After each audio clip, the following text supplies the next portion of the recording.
Pinuna ng magkapatid na Vice President Sara Duterte at Acting Davao City Mayor Baste Duterte ang imbestigasyon ng Administrasyong Marcos sa mga proyekto kontra baha.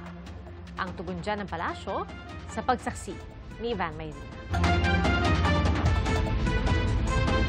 Sa unang pagkakataon, magkakasabay sa The Hague sa Netherlands ang apat na anak ni dating Pangulong Rodrigo Duterte. Alinsunod umano sa kanyang hiling. Nasa mabuting kalagayan ng Pangulo ayon kay Vice President Sara Duterte, pero pinababantayan ng mga kinakain dahil mataas ang niyang sugar.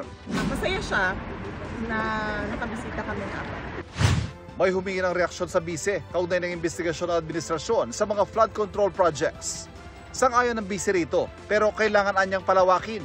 Huwag tayo tumigil sa flood control projects dahil noong 2024, last year, nagsabi na ako, sa school building program pa lang ng Department of Education, pinaghati-hatian na ng members of the House of Representatives, walang nagsasalita, walang nag-iimbestiga.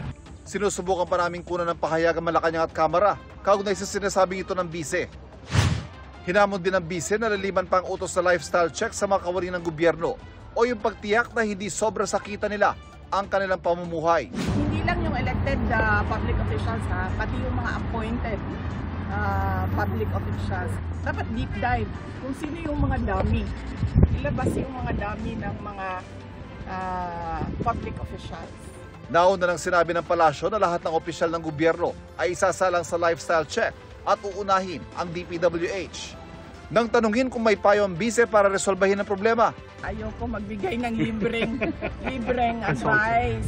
Panoorin na lang natin sila sa circus nila. Panoorin na lang natin sila sa kanilang zarzuela.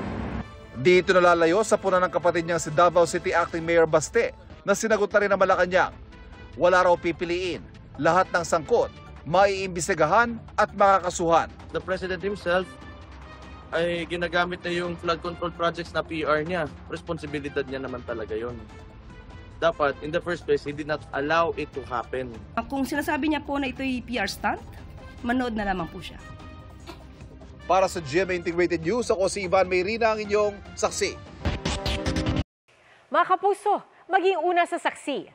Mag-subscribe sa GMA Integrated News sa YouTube para sa iba't ibang balita.